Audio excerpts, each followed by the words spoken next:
Yes. No. Yes. No. Yes. No. Yes. No. Yes. No. Yes. No. Yes. No. No. No. Ah! You really thought you was gonna get me with that. I was kind of hoping. Yeah. You really thought it was gonna fall for a trick that basic? You simple dog. Oh my gosh. There was no way I would have been able to fall for that. I'm smarter than you think. He says loosely. Hey! Just because my memory allows me to, store information about TV shows and stuff, does not imply in any way that does not make me smart. Do you really not hear yourself? It takes a lot of effort to remember all this stuff. I mean, look at Alex I'm sure Bale. it does. Dude's got to go through so many videos to do his conspiracy theories. Yeah, and I'm pretty sure after watching all that SpongeBob stuff, Alex Bale doesn't use it to make random quotes to make himself sound smarter. Okay? Hey, it's not just random quotes. It's to also create imaginary cutaways. Oh, my dog. Sort of like Family Guy, except, I end up making references that literally no one understands unless they've seen the show. Which is almost never. But, yeah. It still makes me pretty smart. I was smart enough to not fall for that trick. No, come on! Dude, you were basically trying to pull a reverse psychology thing on me. And to quote Rick from Rick and Morty... Here we go again. He's right. Proving my point. Incels did not invent it. Bugs Bunny did. Sure he did. Specifically, the scenario you was trying to pull was from that one episode, Duck Season, where Elmer Fudd's trying to figure out which one of them to shoot. What have I done? Ha! No, hold on. Wait, to clarify, who would be Daffy Duck, you or me, in the scenario? Obviously, you'd be Daffy Duck because I didn't fall for your little trick, fool. Now, we gotta get this done, okay? Hello, everybody. It is yours truly, Jake Flame. And Puppy. Yes, and Puppy. Here with another awesome video of Storytime with Jake Flame. And we're gonna have to get this one done quick because... you know we need to get it done. Yeah. I've got some other stuff that I need to take care of. So... Like working on my series. No, man. Come on.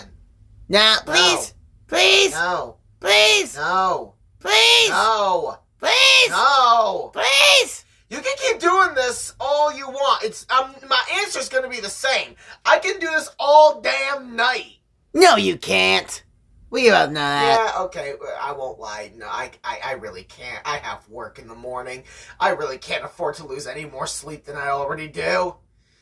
So, with that said... Dude, that's not cool! Really? I thought it was kind of fun. It was like, it was like seeing you levitate, you know? Yeah, you meanie! Let's get this done, because we are almost finished with this book. I'm gonna do my damnness to get this done so that I can finally start working more on my little project.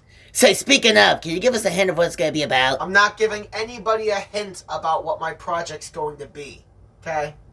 You're no fun, man. Don't worry. They say all good things to those who wait. yeah. Well, the problem is we've been waiting too goddamn long for this crap. And patience is a virtue. Yeah, and guess what? Suffering is easy. yeah, suffering is pretty easy, huh? Anyways. So how many are we going through this time? We're gonna go through 3 chapters. Nah, you serious? Yes, 3 chapters. I only did 4 chapters last time because you kept complaining. I'm not doing that again. If it means we get through this whole damn book, I'm gonna do it again to make you? Yes, it would get us through these chapters faster, but it would also make the videos a little bit too long, and I'm pretty sure no one wants to be watching a video about us reading stories for a full-on hour. That's what study boards are for. Yeah, and I'm already getting bored thinking about all that studies. Sure I can't tell you to do it again? No. Okay? Man, worth a shot. Tell you what, if you let me do 3 chapters for right now, I'll... Do my own series? No! What is it with you and wanting this whole series thing? I want more of the attention. I want to feel included. Come on. You don't already feel included enough by being in these videos? Yeah, the attention here don't count because you keep reading and I keep quieting it up. I want some attention to myself, man. Anyways, let's get this done. Fine. Alright. Let's just read this book. Now, from where we last left off, Daniel was, he was just giving the prayer an undeniable wild chase. And transforming into a fly, making this dude just go all over the place trying to capture him. Your summarization skills are And golden. on the last page of the chapter, he said he had to count on the muscle in his head, which was his brain. Because he was trying to slowly decrease the prayer's strength and power by making them chase him around like a whole Tom and Jerry scenario. So let's see where this gets him. Yes, let us see. All Let's right. begin.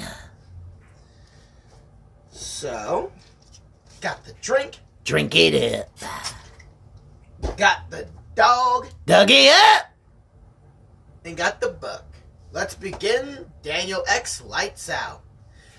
Chapter 54. Let's read. Time to read it up. Finally, about 3 hours after dawn, the prayer's knobby knees buckled. Ooh, looks like it's working. Indeed. The lanky creature crumbled to the ground. Enough! It cried. I hovered 6 feet in front of his face.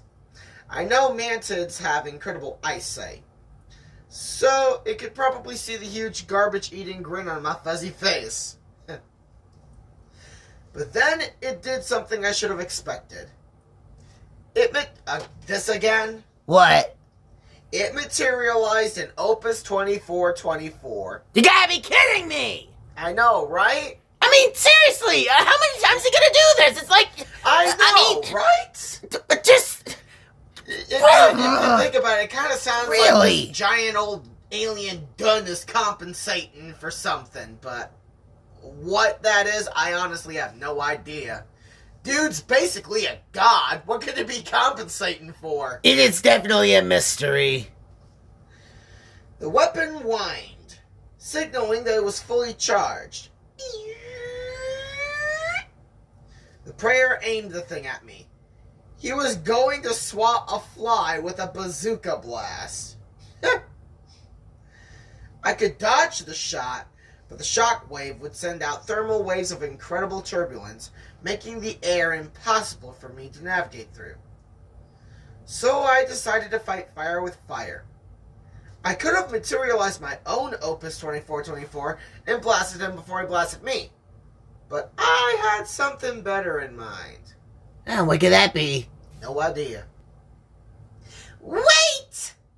I squeaked in a tiny fly voice as I made the switch back to my own body. You've obviously won, I said.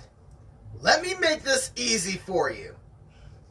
I raised both my arms and opened them wide, giving the prayer an easy shot at my heart. This is the first smart move you have made, Danny boy. I will make your death swift and clean, yet excruciatingly painful. I just grinned.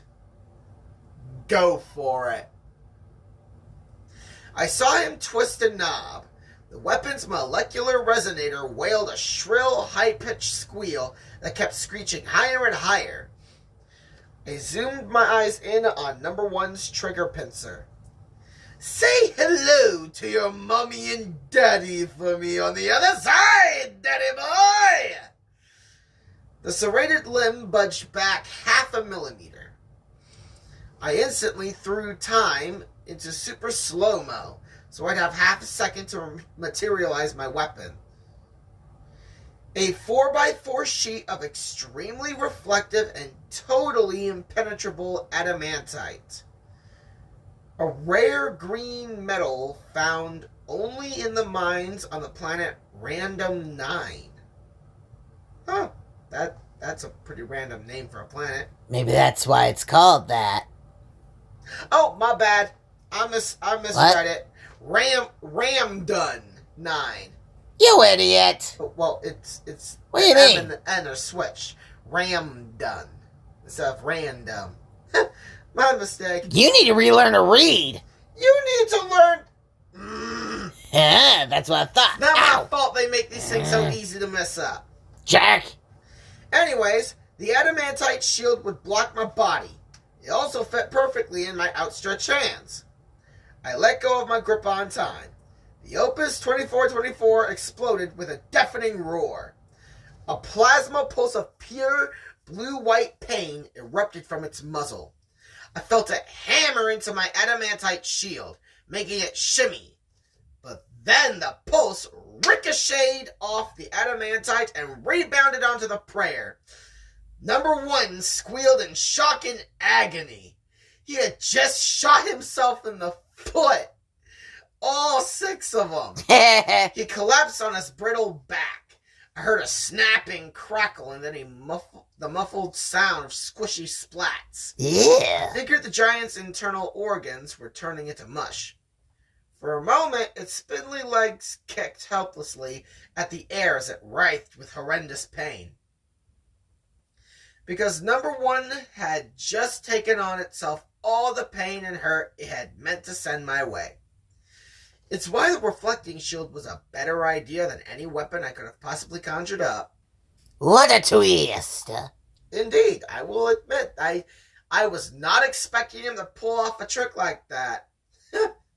I mean, he did literally fight fire with fire, except he didn't use his own. He used his enemies against them. Why would anyone ever bring a plasma blaster to a mirror fight? They probably weren't expecting the mirror.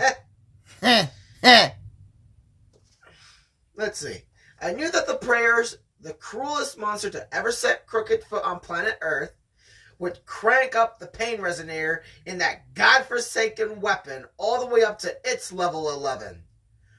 Oh, damn. What's oh damn? Apparently, the level 11 is eternal damnation. Oh damn! Oh, yeah. That's why the monster was now dying the worst death its own twisted mind could ever have imagined. That's the worst thing? Well, yeah, it's labeled eternal damnation. Surely there's a reason for it. Oh, just holy sweet dog. Wait, does that mean he's like dead? Hold on. Let me check. Number 55. You kidding? What? Wait, what? You're kidding. Kidding? What? What to say? Okay. Read it, tell us. Chapter 55. Number 1 was dead. Whoa, wait, what? Whoa, hold on. You should read it right. It says that those are literally the first words it says. Oh, gee, I can't believe it's finally over. I mean, to be fair, we all should have known he was gonna die when the earlier page literally said the level 11 was eternal damnation. Dude was basically just evaporating himself now. Well, I mean, yeah, but still, man. So let's continue. Number 1 was dead. Ooh, still weird to say that. I don't know what I expected. Fireworks, marching bands, maybe a ticker tape parade down New York's Canyon of Heroes. I had just completed my life's mission. I had avenged my parents' deaths. I had done what I had come to this planet to do. I swiped my fingers across one of the pentagram panels on my dad's old Tusk computer and initiated a video call to Special Agent Judge at FBI headquarters in D.C. Number 1 has been zeroed out, sir, I reported. It's gone? Asked Agent Judge, overjoyed. You're positive? I rotated the tusk sideways so he could see the petrified and still smoldering husk of what had once been the most ferocious alien outlaw to ever land on terra firma. Behold his earthly remains, I said sarcastically. He doesn't look so fierce lying on his back with his legs splayed out, does he? Kinda reminds me of an Afterpick in a bug spray commercial.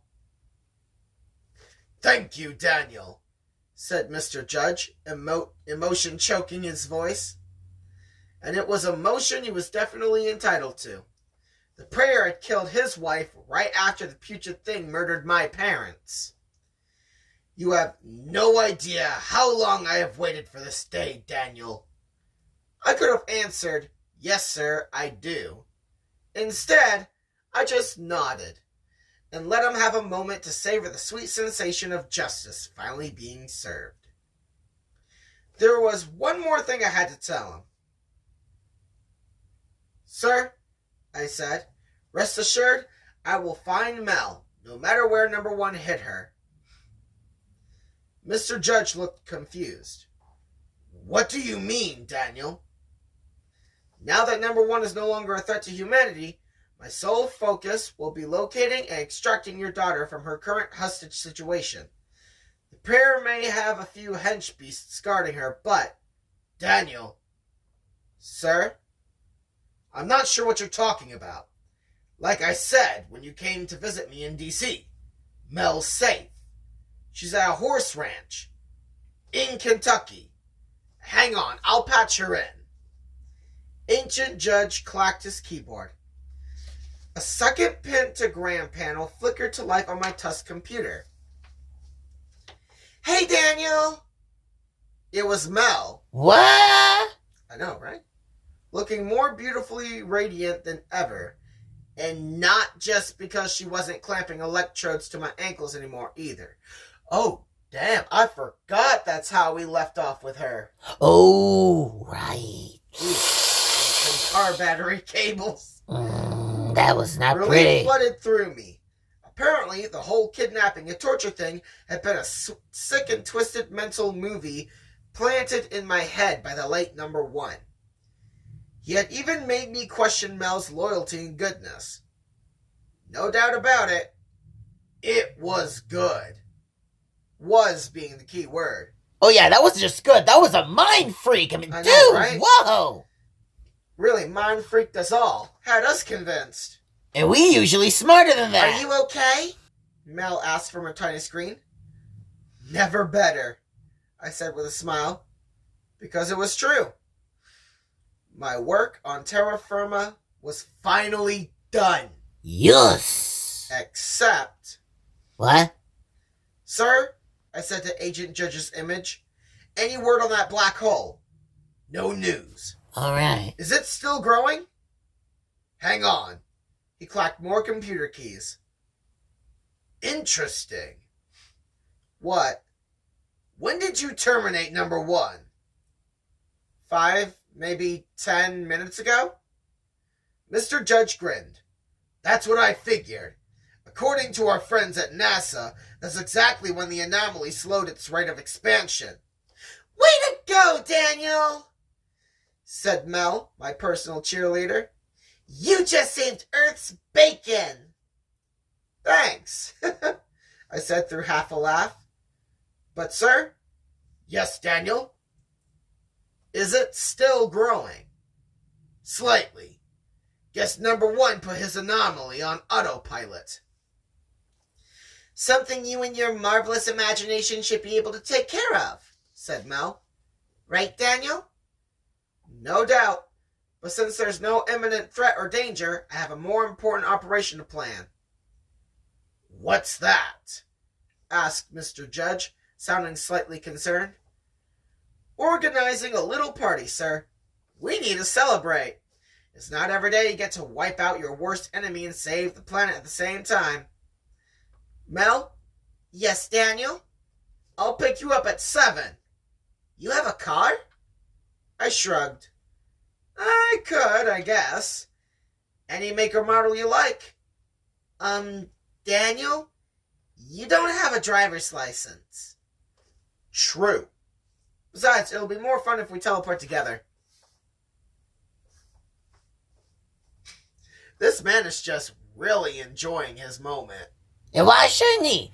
Think about it. If you were in his shoes and you had a giant praying mantis arch nemesis slaughtering your friends, you'd be pretty hyped up too after finally putting him in his deathbed. Yeah, okay. I won't lie. I'd probably be... If I were in Daniel's shoes, I'd be celebrating as well. Because like I said, it's not every day you get to finally get rid of your worst enemy. Exactly. Man should be celebrating it for as long as he needs to. It truly is a great thing to celebrate. Alright. This will be our last one. Wait, hold on. Huh? Yep, last one. Oh, okay. I keep forgetting how short these things are. I know, right? Chapter 56. As promised, I picked Mel up at 7 p.m. Literally. I teleported to Kentucky, wrapped both my arms around her waist, Ah! hoisted her off the ground, and Ah! 2 weeks later we're back in Kansas. Do not do that to me! Come on, they needed to get a visual. I feel like I'm gonna be sick. It was not It fun. would have been the same. I had, of course, totally rebuilt the farmhouse, putting it back into mint condition. I had even planted a couple of rose bushes in the front yard, and a whole field of Kansas wildflowers in the back. Number 1's carcass? Long gone. Good. After a quick laser-based cremation, I whipped together a mini funnel cloud and scattered his ashes up beyond the stratosphere, in that layer where the molecules and atoms had a hard time reconnecting. "Where's the grub?" said Joe, who of course I had summoned to Kansas for the party. "Inside," said Emma. "And Joe, there are organic carrot sticks, celery stalks, and cherry tomatoes." Joe cocked an eyebrow. "And your point is?" "You don't have to stuff yourself on corn dog cupcakes, moo oink balls, deep fried cookie dough, or red velvet funnel cakes, which, if you don't mind me saying, Daniel, look a lot like congealed intestines." From our little party, I'd created several of the crazier foods from last year's Kansas State Fair, including moo oink balls, which are juicy meatballs wrapped in greasy bacon. What? How does that... Dude, what the hell? I'm not even sure I could have made this up, even if I tried. That really seems like something I should do. Do not dare make that kind of death trap! That's a heart attack waiting to happen! You'll go kill yourself! Yeah. And anyone else you feed that to! Funny. Oh, you think I'm joking? Just watch. Anyways, Just wait. As we were on. "That's why I made the veggie platter," I said. "Waste of time, bro," said Joe, heading into the house. Waste of time. Emma's big brother, Willie, came over nibbling a row of potato chips on a wooden skewer. Another food tent treat from the state fair. "I like this," he said. "When you're done snacking, you have a weapon." "Right," said Mel with a laugh. "You could poke out somebody's eye with that thing." "I could." Willie munched another chip. "But I'd wait till all the potato chips were gone."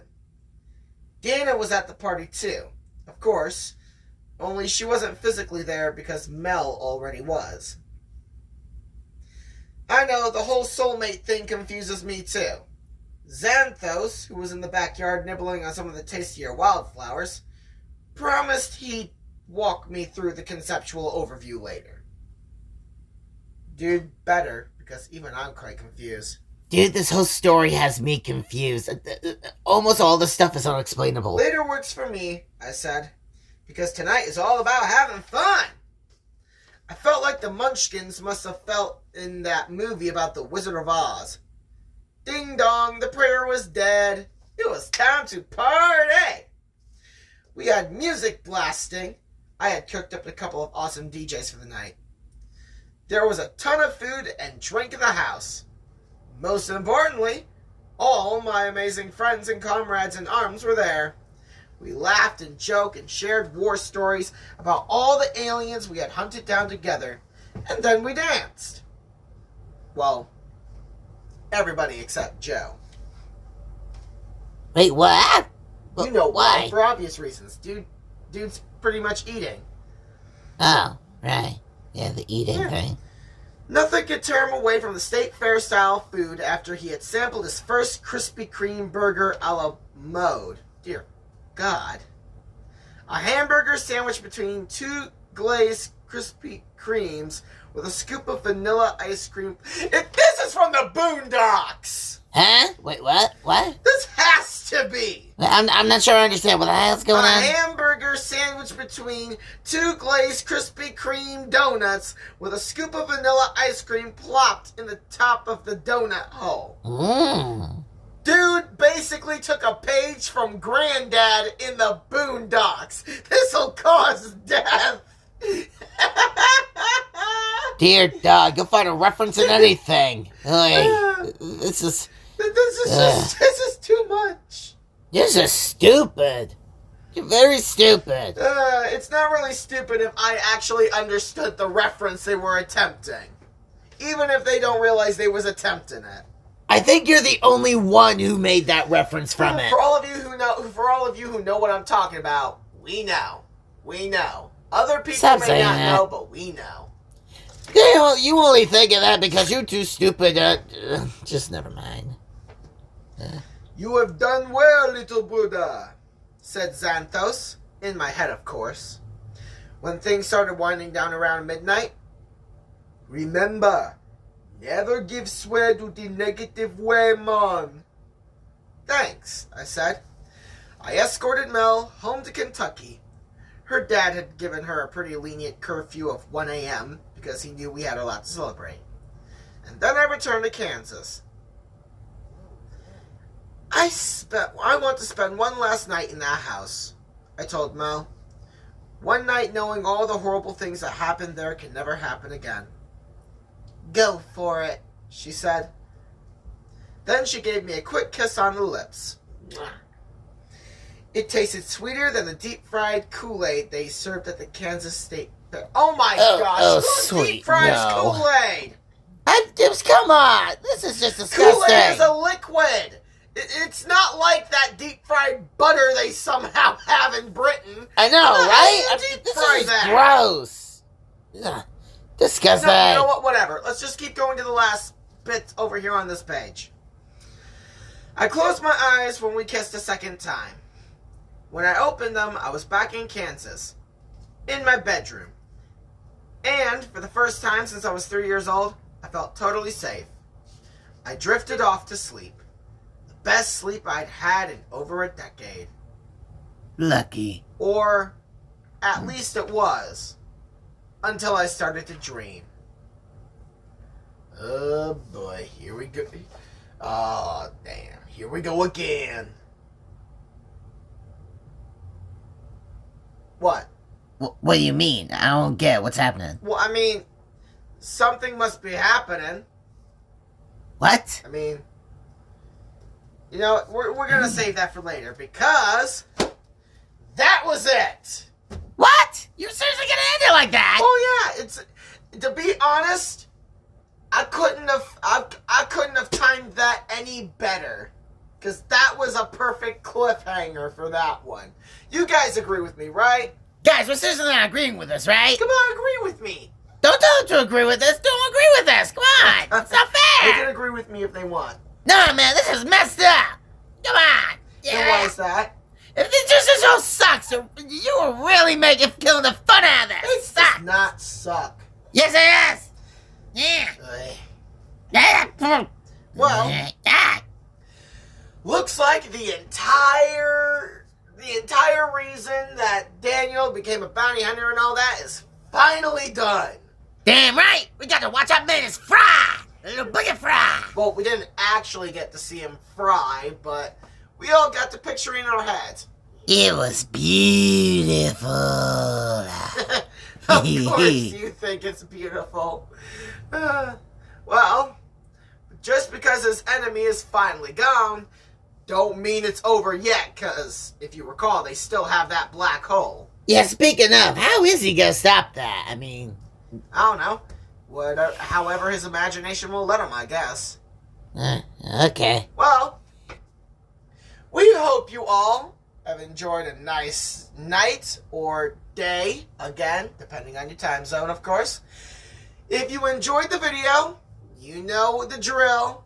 Like, Subscribe. and comment. Make sure you hit that bell icon. Oh yeah, the bell icon too, to be notified. And tell us what you think of our vids. Yep. Oh, and if you like this, you should also check out my TikTok. I did a Q&A video a while ago. So if y'all feel like it, you can ask us some questions there, because we got some plans for that TikTok channel thing too. So make sure you check it. So, to end this is Jake Flame. And Puppy. Signing Signing out, y'all.